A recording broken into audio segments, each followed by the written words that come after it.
नमस्कार विद्यार्थी व पालक मित्रांनो, द मेडिकल ॲडमिशन गाईड या यूट्यूब चॅनलमध्ये तुमचं मनपूर्वक स्वागत.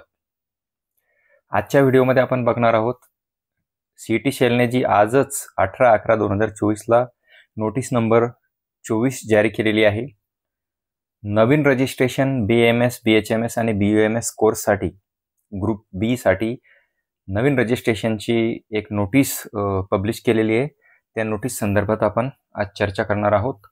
बऱ्याच विद्यार्थ्यांचं मागणी होती की कट ऑफ पर्सेंटाईल कमी होणार का, तर कट ऑफ पर्सेंटाईल कमी होण्याचा आपण या अगोदर व्हिडिओ टाकलेला आहे. कट ऑफ पर्सेंटाईल हे कमी झालेलं आहे आणि त्यामुळे परत एकदा ज्या विद्यार्थ्यांनी रजिस्ट्रेशन केलेलं नाहीये, कट ऑफ पर्सेंटाईलच्या खाली जे विद्यार्थी होते ते रजिस्ट्रेशन करू शकलेले नव्हते, ते विद्यार्थी आता रजिस्ट्रेशन करू शकणार आहेत BAMS, BHMS आणि BUMS साठी. तर बघा ही नोटीस आपण झूम करून बघूया. New registration of candidate for BAMS, BHMS आणि BUMS कोर्स ओनली. रेफरन्स दिलेला आहे Ayush national commission of Indian system of medicine, ministry of Ayush, national commission for homeopathic, new Delhi यांनी जे नोटीस काढलेलं आहे त्याप्रमाणेच आहे. आणि याच्यामध्ये आपण बघू शकता तुम्ही या ठिकाणी BAMS, BHMS आणि BUMS साठी दिलेलं आहे अकॅडमिक इयर 24-25 साठी. आता काय कट ऑफ कमी आलेला आहे बघा. जनरल आणि EWS साठी क्वालिफाईंग पर्सेंटाईल हे 35 आहे आणि मार्क्स 112 मार्क्स असलेला विद्यार्थी आणि त्यावरती असलेले सर्व विद्यार्थी आता रजिस्ट्रेशन करू शकतात. त्यानंतर candidate belonging to reservation, constitutional reservation and constitutional reservation with benchmark disabilities specified except EWS हे विद्यार्थी 87 मार्क्स असणारे विद्यार्थी रजिस्ट्रेशन करू शकतात. त्यानंतर general EWS candidate with benchmark disability specified under right of person with disability act 2016 नुसार असलेले विद्यार्थी 99 मार्क्स असणारे विद्यार्थी करू शकतात. म्हणजे थोडक्यात जनरलचे विद्यार्थी हे 112 गुण असलेले विद्यार्थी रजिस्ट्रेशन आता करू शकणार आहेत आणि ते स्टे वॅकन्सी राऊंड 3 म्हणजे जनरल 6व्या राऊंडला हे पात्र असणार आहेत. आता शेड्यूल काय आहे ते शेड्यूल बघूया आपण. Schedule of registration and preference filling process काय आहे ती बघू. Online registration and payment fees through online payment gateway only group B, BAMS, BHMS आणि BUMS साठी काय आहे बघा. 19/11/2024 ते 21/11/2024 पर्यंत आपण रजिस्ट्रेशन आणि पेमेंट करू शकणार आहे. त्यानंतर upload coloured scan document in the पोर्टलवर आपण डॉक्युमेंट 19/11/2024 ते 21/11/2024 पर्यंत करू शकणार आहे. त्यानंतर publication of combined merit list कधी जाहीर होणार पहा. 22/11/2024ला 22 नोव्हेंबरला आपली मेरिट लिस्ट जारी होणार आहे. पब्लिकेशन ऑफ सीट मॅट्रिक्स हे सुद्धा 22 नोव्हेंबरलाच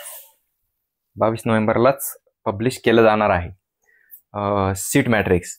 त्यानंतर प्रिफरन्स फिलिंग, आपल्याला सीट मॅट्रिक्स आल्यानंतर प्रिफरन्स फिलिंग आपण करू शकणार आहे 23/11/2024ला सुरू होणार आहे आणि ते 25 तारखेपर्यंत 23, 24 आणि 25/11 पर्यंत हे प्रेफरन्स फिलिंग प्रोसेस चालणार आहे. त्यामध्ये आपल्याला सीट मॅट्रिक्समध्ये जे कॉलेज दिलेले आहेत त्यामध्ये नवीन कॉलेज सुद्धा येऊ शकतात, ते कॉलेज आपण टाकू शकतो. त्यानंतर declaration of selection list for online stay vacancy round 3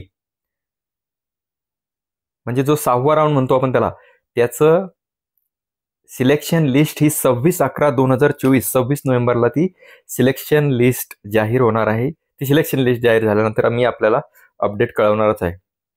त्यानंतर फिजिकल जॉईनिंग आपल्याला 27/11 ते 30/11 संध्याकाळच्या 5:30 वाजेपर्यंत करायचं आहे. आणि declaration of selection list for online stay vacancy round 4 त्याच्यानंतर जर सीट खाली राहिल्या तर स्टे वॅकन्सी राऊंड 4 सुद्धा होणार आहे, तो 3 डिसेंबर 2024ला. आणि त्याचं फिजिकल जॉईनिंग हे 4 डिसेंबर ते 8 डिसेंबर राहणार आहे. Schedule for subsequent round will be published in due course only if seat remain vacant. याच्यानंतरही सीट जर वॅकंट राहिल्या तर तो स्पॉट राऊंड सुद्धा जाहीर होणार आहे, त्याचं शेड्यूल वेगळं दाखवलं जाणार आहे. अशा प्रकारच्या ह्या इन्स्ट्रक्शन आहेत. आता कॅन्डिडेटसाठी काही इन्स्ट्रक्शन दिलेले आहेत बघा. The eligible criteria qualifying that is 12th PCB. PCBचे मार्क्स आपल्याला हे 150 कॅटेगरीसाठी 140 हे सर्वांना माहितीच आहे, ते असणे आवश्यक आहे. आता अगोदरच रजिस्टर केलेले कॅन्डिडेट या ठिकाणी रजिस्टर करू शकत नाहीत. Candidate who had registered earlierly but did not fill preference due to higher eligibility criteria can now fill the choice. जे विद्यार्थी चॉईस करू शकले नाही ते आतापर्यंत चॉईस करू शकतात. त्याच्यानंतर candidate who had registered early were eligible previous eligible criteria were never allotted seat. आतापर्यंत एखाद्या कॅन्डिडेटला सीट अलॉट झाला नाही ते सुद्धा करू शकतात.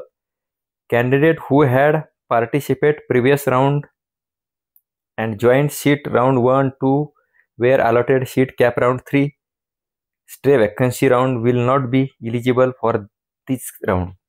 आता ज्या विद्यार्थ्यांना राऊंड 1, राऊंड 2, राऊंड 3 मध्ये कॉलेज मिळालेलं आहे, अलॉट झालेलं आहे, जॉईंट झालेले आहेत, हे विद्यार्थी या राऊंडसाठी पात्र असू शकत नाही.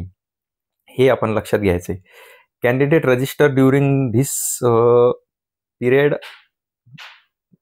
Those who are eligible to participate in this round should note they will consider only remaining vacant and available seats after online stay vacancy round 2 as per merit. म्हणजे candidate registered during this period, those who are eligible to participate in this round should not, they will be consider only remaining vacant seat. म्हणजे vacant seat असेल तरच तुम्ही पात्र असणार आहे. It is mandatory to join seat allotted during. आता तुम्हाला seat allot झालं तर तुम्हाला ते जॉईन करणं कंपल्सरी आहे, नाहीतर आपण राऊंडच्या बाहेर पडणार आहे. The preference filled in this round will बी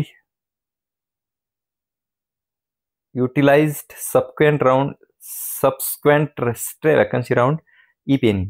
एकदा आपण चॉईस केली की हे पुढच्या राऊंडसाठी पात्र राहणार आहे, आपल्याला एकदाच चॉईस फिलिंग करायची आहे. अशा प्रकारच्या ह्या इन्स्ट्रक्शन आहेत आणि हे शेड्यूल आहे, हे मी आत्तापर्यंत तुम्हाला अपडेट केलेलं आहे. आशा करतो की हा व्हिडिओ तुम्हाला युजफुल ठरला असेल. व्हिडिओ आवडल्यास लाईक करा आणि गरजू विद्यार्थ्यांपर्यंत नक्की शेअर करा. धन्यवाद. जय हिंद, जय महाराष्ट्र.